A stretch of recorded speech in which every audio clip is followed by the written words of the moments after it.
O nosso horário já está um pouco avançado, nós estamos conversando nas manhãs a respeito das orações do apóstolo Paulo e hoje nós vamos pensar na oração de Paulo escrevendo aos Colossenses. Peço que você abra o seu texto comigo, lá no capítulo 1 da carta de Paulo aos Colossenses. E nós leremos do versículo 3 até o 12. É um dos textos mais longos que eu separei para a nossa meditação. No entanto, por conta do nosso tempo avançado, eu acho que não conseguirei explicar todo o texto, mas vamos ler de 3 a 12.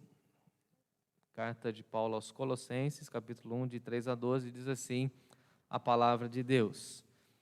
O texto começa falando assim: damos sempre graças, e damos aqui está no plural porque Paulo está escrevendo juntamente com Timóteo, que está aí no capítulo 1, versículo 1 e 2. Damos sempre graças a Deus, Pai do nosso Senhor Jesus Cristo, quando oramos por vós, desde que ouvimos da vossa fé em Cristo Jesus e do amor que tendes para com todos os santos, por causa da esperança que vos está preservada nos céus, da qual antes ouvistes pela palavra da verdade do Evangelho, que chegou até vós, como também em todo o mundo, e está produzindo fruto e crescendo.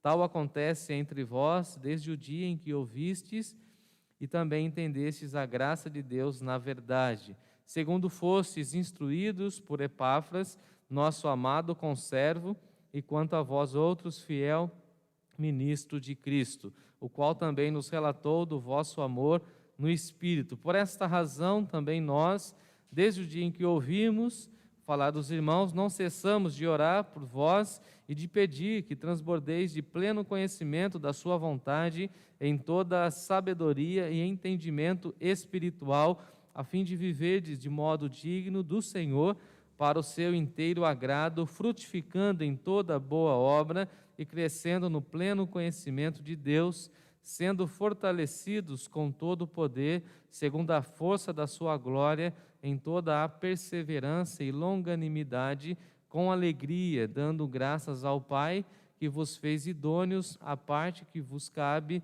da herança dos santos na luz. Que Deus abençoe a sua palavra em nossos corações. Vamos orar.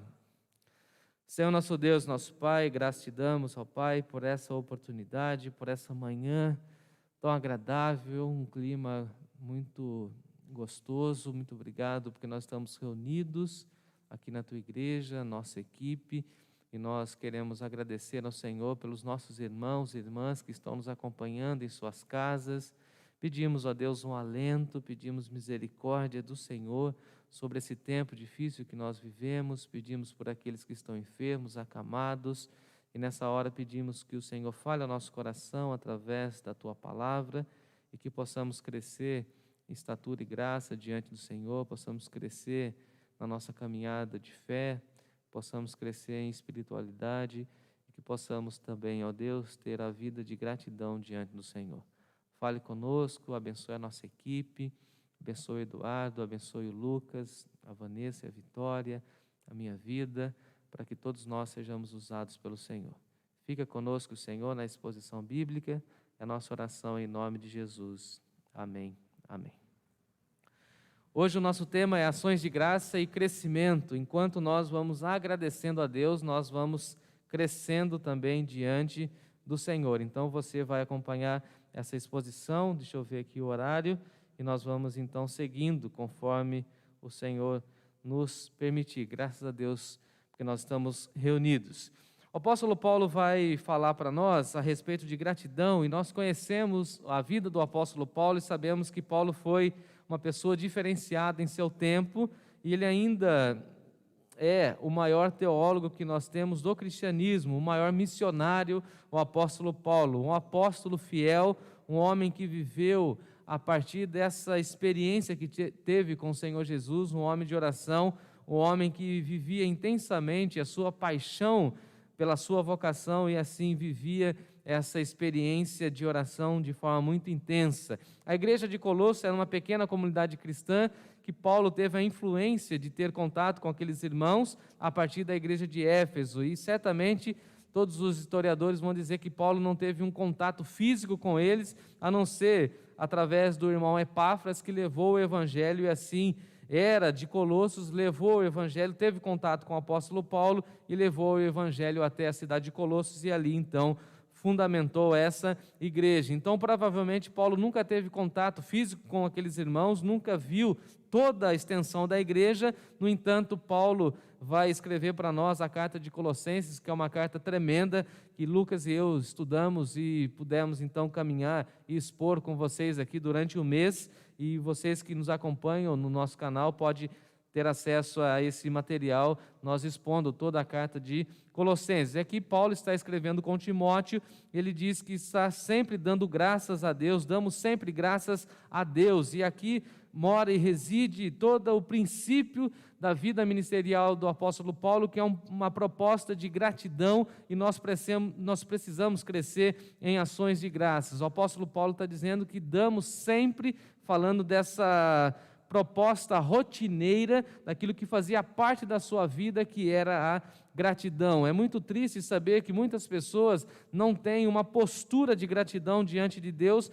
e o texto começa falando e nos exortando a termos uma postura de gratidão diante do Pai. Damos sempre graças a Deus, e nós que servimos a Deus precisamos agradecer ao Senhor a todo tempo, em todo momento, e aqui Paulo nos ensina que uma vida de oração deve ser uma vida pautada pela gratidão. Ele sempre começa as suas cartas com ações de graças, e antes de falar de todos os conceitos teológicos e profundos que temos aqui na carta aos Colossenses, o apóstolo Paulo vai registrar e vai fazer esse momento de ações de graça. Então ele parte dessa premissa de que ele precisa agradecer e depois fazer os seus motivos de oração. Então, antes de pedir, ele então agradece, e assim deveria também ser na nossa caminhada e na nossa vida de oração. Antes de pedir, deveríamos agradecer, porque certamente se nós aprendermos a agradecer, certamente a nossa lista de pedidos será muito pequena, porque veremos que Deus tem nos abençoado grandemente e que Deus tem nos dado muito mais do que nós precisamos. E aqui o apóstolo Paulo está falando da grandeza do ministério do Senhor Jesus, quando o Senhor Jesus nos ensinou a chamar o nosso Deus, o Senhor dos exércitos, Deus de Abraão, de Isaac e de Jacó, o Deus todo-poderoso do Antigo Testamento, e agora nós temos essa expressão que o apóstolo Paulo diz que Jesus nos ensinou a chamar o nosso Deus de Pai, e ele fala isso: damos sempre graças a Deus, Pai do nosso Senhor Jesus Cristo. Então Paulo está agradecendo a Deus, ao Deus todo-poderoso, Deus eterno, Deus criador dos céus e da terra, e está reconhecendo e validando a palavra do Senhor Jesus, quando o Senhor Jesus chamava o Senhor, o criador dos céus e da terra, de Pai. Então ele está dando graças ao Deus todo-poderoso, a esse Pai do nosso Senhor e Salvador Jesus Cristo. E é muito interessante isso, porque o Senhor vai falar para nós que o nosso Deus é o nosso Pai, é o nosso Abba, e aqui Paulo está reconhecendo que ele está agradecendo ao Pai, a esse Abba, esse Pai maravilhoso que concede tantas bênçãos que nós não podemos nem descrever e nem quantificar, porque na realidade são tantas e tantas bênçãos que o Senhor tem nos dado. Inclusive, vindo para a igreja, para aqui para o templo, eu fiquei orando e pensando naquele hino: chuva de bênçãos teremos, essa é a promessa do céu. Enquanto a água caía, a chuva caía, eu fiquei lembrando tudo isso, e essa expressão do apóstolo Paulo: damos sempre graças a Deus através do Pai do nosso Senhor Jesus Cristo, quando oramos por vós. E aí o apóstolo Paulo aqui já começa a falar dessa oração, e ele ora agradecendo a Deus por irmãos que ele não conhece. Eu achei isso sensacional. Quantas vezes nós somos chamados a orar e agradecer a Deus pela obra de Deus espalhada pelo mundo, e orar por pessoas que nós não conhecemos. E aqui o apóstolo Paulo está falando: olha, eu estou orando por vocês, a partir do versículo 4, desde que ouvimos da vossa fé em Cristo Jesus. Então o apóstolo Paulo ouviu a respeito daqueles irmãos e passou a orar pela vida daqueles irmãos. E nós somos chamados a agradecer a Deus e render graças ao ao Senhor por pessoas que nós não conhecemos, por pessoas que nós nunca vimos. O apóstolo Paulo nunca viu, nunca olhou o rosto desses irmãos. No entanto, o apóstolo Paulo estava rendendo graças a Deus por todas as pessoas que estavam se rendendo ao Evangelho lá na igreja de Colossos, naquela região de Colossos. Eu fiquei fazendo uma aplicação muito incrível para a nossa caminhada, porque nós somos chamados por Deus a render graças ao Senhor por todas as pessoas que estão ouvindo o Evangelho a partir da nossa igreja, a partir de tantas igrejas sérias que estão nesse momento fazendo lives, transmissões, e a mensagem de Deus tem alcançado muitos e muitos corações. E nós da Igreja Batista Nova Canaã, mesmo com algumas dificuldades que tivemos hoje, nós temos a nossa voz, e a nossa voz está ecoando pelo mundo. Louvado seja Deus por isso. E o apóstolo Paulo nos ensina a agradecer porque as pessoas estão ouvindo do Evangelho, e nós devemos orar pelas pessoas que nós nem conhecemos, nem sabemos onde que elas moram, nunca vimos o rosto, mas nós já agradecemos. Por exemplo, nós agradecemos pelas pessoas que nos acompanham no Japão. Nós não conhecemos, não sabemos, mas o YouTube mostra para nós que 8% da nossa transmissão não é daqui do nosso país, é de fora. Então nós agradecemos, é a mesma expressão do apóstolo Paulo. Nós oramos por vocês porque vocês estão recebendo o Evangelho, e nós nem sabemos até onde a nossa voz está ecoando, mas nós louvamos a Deus. E aqui nós temos esse princípio do apóstolo Paulo: em tudo dai graças, porque essa é a vontade de Deus. Aqui no capítulo 3 do livro de Colossenses, o apóstolo Paulo vai dizer para nós: sede, pois, agradecidos. E aqui nós estamos aprendendo a orar com o apóstolo Paulo. O apóstolo Paulo vai falar da tríplice cristã, quando ele fala lá no capítulo 13 de Coríntios, quando ele fala o seguinte: agora, pois, permanecem a fé, a esperança e o amor, e dentre essas três, o maior de todos é o amor. E se você acompanhar esse mesmo raciocínio, Paulo coloca aqui nessa oração. Me acompanhe.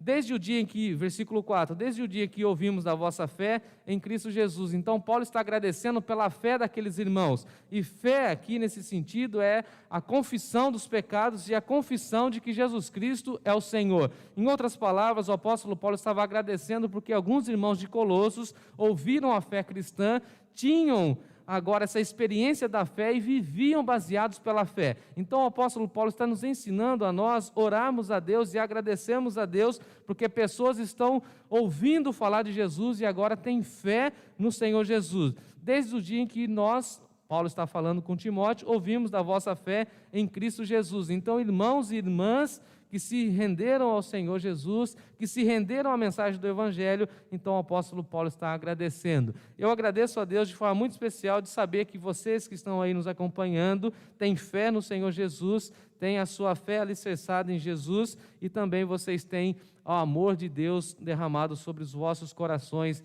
É isso que ele coloca no versículo 4. Desde o dia em que ouvimos da vossa fé e do amor que tendes para com todos os santos.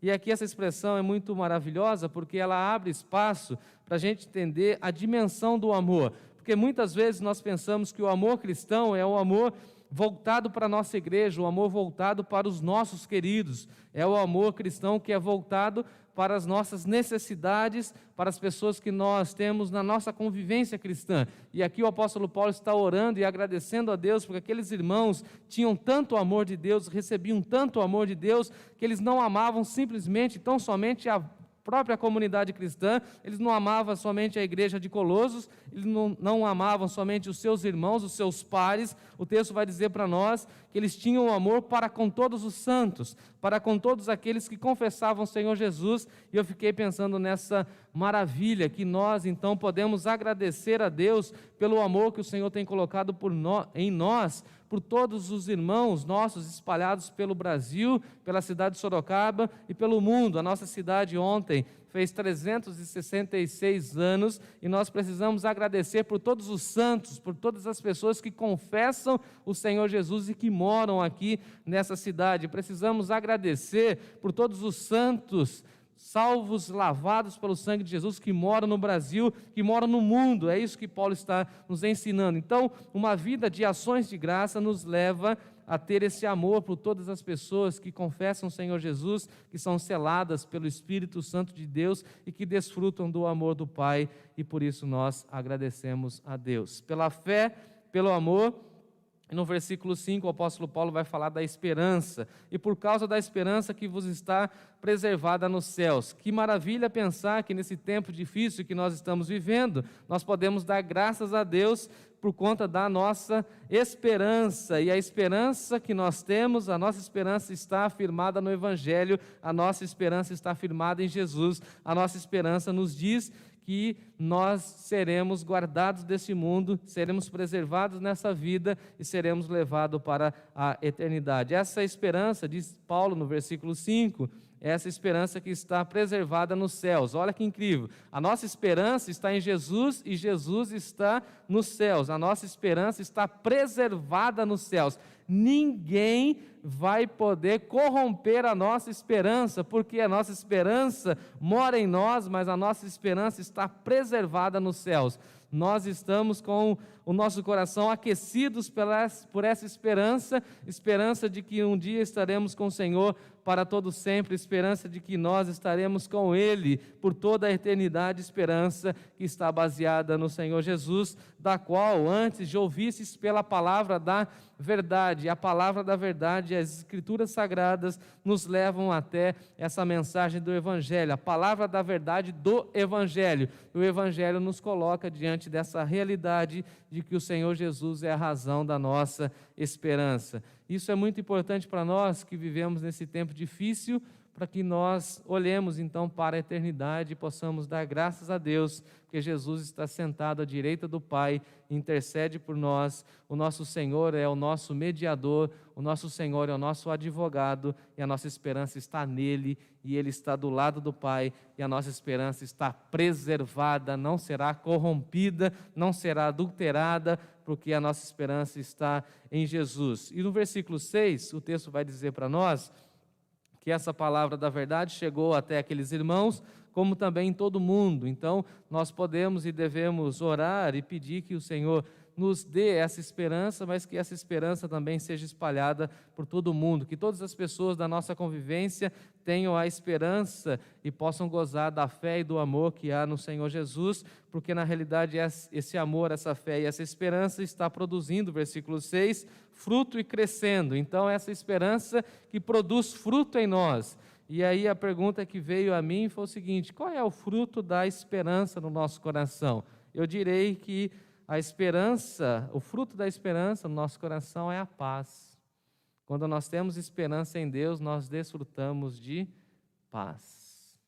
Nós estávamos aqui nessa corrida para ligar os equipamentos com muitas dificuldades, e aí nós paramos como equipe, enquanto o Lucas estava ali mexendo no computador, nós estávamos orando e desfrutamos da paz de Deus. Então, qual é o fruto da esperança? A esperança nos dá esse fruto maravilhoso e a esperança nos coloca diante desse crescimento, versículo 6. Produzindo fruto e crescendo tal como acontece entre vós. Assim como nós estamos crescendo, nós queremos também que vocês cresçam e queremos que a mensagem de Deus cresça. E aí depois no versículo 7 e 8 nós temos Paulo falando de Epáfras. Eu vou ter que pular essa parte, não tenho como falar sobre Epáfras, um irmão muito maravilhoso, que o texto está dizendo aí no versículo 7 e 8, e agora eu passo para o pedido que Paulo faz a partir do verso 9. Por esta razão, seja o pedido, por tudo isso que eu acabei de falar com vocês, também nós, desde o dia em que ouvimos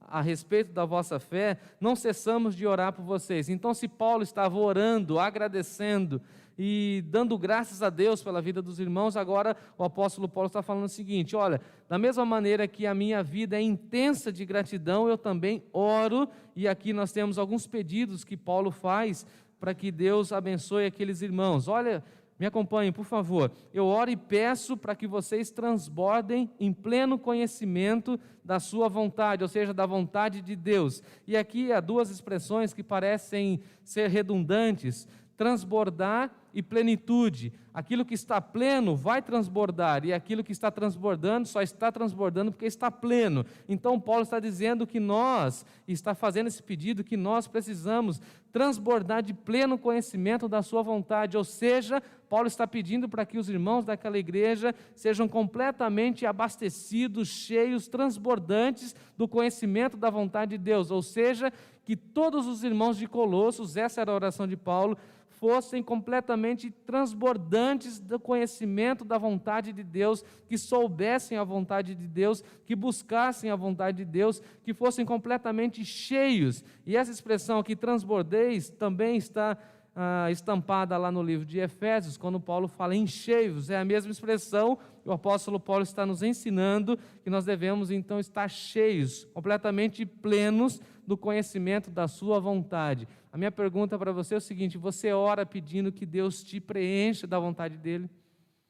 Você já conhece a vontade de Deus para todas as áreas da sua vida? Ou você e eu precisamos aprender com o apóstolo Paulo, pedir que Deus nos transborde de conhecimento da sua vontade, para que todas as pessoas possam olhar para nós e compreender que nós estamos vivendo na vontade de Deus, buscando a vontade de Deus. E se alguém perguntar para nós por que nós servimos a Deus, por que nós buscamos a Deus, por que nós estamos trabalhando para a obra de Deus, nós diremos: nós queremos transbordar de pleno conhecimento da vontade de Deus. Queremos que as pessoas olhem para nós e vejam assim: essa pessoa está nessa função porque ela está transbordando da vontade de Deus. Eu não poderia fazer qualquer outra coisa na minha vida a não ser pregar o Evangelho, porque essa foi a vocação que eu recebi e eu preciso transbordar de pleno conhecimento da vontade de Deus. As pessoas que procurarem qualquer aconselhamento ou me ouvirem pregando precisam saber que eu estou buscando pleno conhecimento da vontade de Deus, e essa é a oração de Paulo. Paulo está orando pelos seus irmãos, pela sua igreja, a igreja de Colosso, está pedindo que Deus faça transbordar aqueles irmãos e que aqueles irmãos possam gozar de pleno conhecimento da sua vontade. Porque quando nós conhecemos a vontade de Deus, olha o que acontece no versículo 9, nós gozamos então da sabedoria e nós gozamos do entendimento espiritual, ou seja, o nosso discernimento é apurado e nós então podemos gozar dessa certeza de que Deus vai nos dar a sabedoria. Quando a gente conhece a vontade de Deus, estamos cheios, plenos da vontade de Deus, nós passamos a ter uma vida sábia, e uma vida sábia hoje é uma vida que confessa o Senhor Jesus, que vive para o Senhor Jesus, que serve o Senhor Jesus, e certamente um dos privilégios de ter uma vida plena é ter sabedoria, em segundo lugar é ter entendimento espiritual, é olhar as questões dessa vida através da lente espiritual, e a finalidade está no versículo 10, a fim de viver de modo digno do Senhor, para o seu inteiro agrado. Tudo isso vai nos levar a viver para agradar a Deus, para o seu inteiro agrado. Isso aqui é incrível, maravilhoso. Isso tira de nós o peso de viver a partir do referencial das pessoas, a partir do fruto ou do resultado das pessoas, daquilo que as pessoas falam. Quantas e quantas pessoas são aprisionadas a viverem tentando agradar as outras, e Paulo aqui está orando para que aqueles irmãos venham viver do inteiro agrado de Deus. E essa é a minha oração, e eu encerro por aqui. Vamos agradecer mais ao Senhor e vamos pedir que Deus nos encha, nos preencha de conhecimento espiritual, de pleno conhecimento espiritual da sua vontade, para que possamos viver do seu inteiro agrado e possamos ouvir a voz de Deus, assim como Jesus, o nosso Senhor, ouviu: este é meu Filho amado, em quem tenho prazer. Que Deus possa olhar para nós nessa manhã e se agradar com a forma como nós vivemos a nossa caminhada. Que Deus abençoe a minha vida e a sua vida, que Deus preencha nos nossos corações